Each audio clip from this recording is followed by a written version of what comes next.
Mga idol, kung isa sa mga services na to ay ang kailangan mo pagkuha ng bagong passport o pag-renew, kung gusto mag-dual citizen, mag-report of marriage, report of death, o kung ano-ano pa, at nakatira ka dito sa isa sa mga state na to, basahin nyo po yan. Kung isa ka sa mga nakatira dyan, pupunta ka dito sa Philippine Consulate General ng Chicago.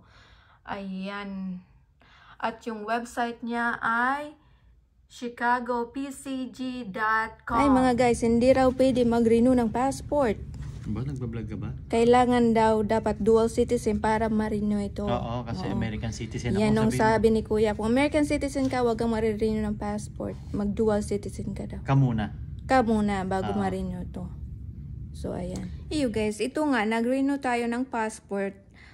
Sa Chicago pa ako pumunta para i-renew yung passport na, yung kulay brown, Filipino passport. I wasn't thinking na kailangan ko maging dual citizen.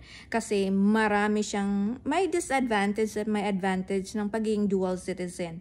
So, hindi pala pwede mag-renew ng Filipino passport, yung brown, kung hindi ka pa mag-dual citizen ka muna. Yun ang sabi ni Kuya. Kaya nasayang pagpunta natin, pero may nakita tayo. I have another blog na I've met a homeless person, so yun yung itatopic natin. Pero ngayon, citizenship muna ang pag-uusapan natin. Dito ako tumatawag sa kanila sa trunk line, walang sumasagot. Sabi ni Kuya, meron daw nakatuka para sumagot dito. I called them many times and a different time zone. Different times pala, walang sumasagot. Hindi ko naman sila ma-emergency hotline kasi alam ko hindi naman emergency yung pakay ko, kaya yan, hindi sumasagot. Dito naman ini-email ko undeliverable, tapos walang sumasagot. I've emailed them many times, mga 3 times siguro, pero walang sumasagot yan. Parang broken yata itong system, pero try nyo lang. Hindi naman tayo nakapag-renew ng passport, pero nag-enjoy naman tayo sa malamig, super lamig doon. At saka wala silang skyway. Ang Chicago walang skyway, kaya doon ka talaga sa kalsada maglalakad. Spoiled kami dito sa Minnesota. May mga skyway sa Minnesota. Meaning, kung malamig sa labas, ang skyway ay safe ka sa hangin at saka sa snow. Lagi ng snow yung mata ko eh. Pero nag-enjoy naman tayo. Panoorin nyo yung adventure ni Manay mag-isa. Si Jollibee nandito sa Chicago. Okay, you guys, ito yung Philippine Consulate. So, malaking building siya. Nandito rin yung Jollibee. Si Jollibee. Malamig dito. Parang Minnesota. Ayan yung building. Yan yung Philippine flag ng Pilipinas.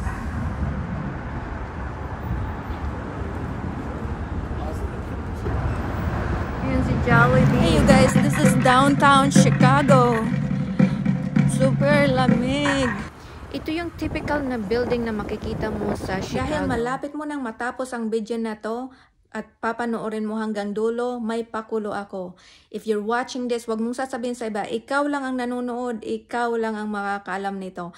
So type the word Jollibee sa comment section at may 10 stars ka sa akin. 10 stars. Yep. Type the word Jollibee. Yan yung Roosevelt Avenue habang naghihintay tayo ng tren. So, public transportation ay napakamura, $3 lang. At dahil nga super lamig sa Chicago at nag-i-snow, ito yung bumbilya na nagpapainit. So, tumapat ka lang dito para mainitan ka. Gininaw talaga si Manay mga idol habang naghihintay ng tren. Maganda kasi ang tren, one way, $3 lang. Isa Uber, $35 na yon. Papunta sa airport. Ito yung sa loob ng tren. Kanina punong-puno yan kasi rush hour. Ngayon hindi na. Labas-pasok yung mga tao. Ito yung public transportation na napakamura. So titingnan mo lang at yung mga sign na hanapin mo. Kaya magtanong ka sa mga empleyado ng tren o kaya doon sa airport kung paano yung public transportation. That's Roosevelt University.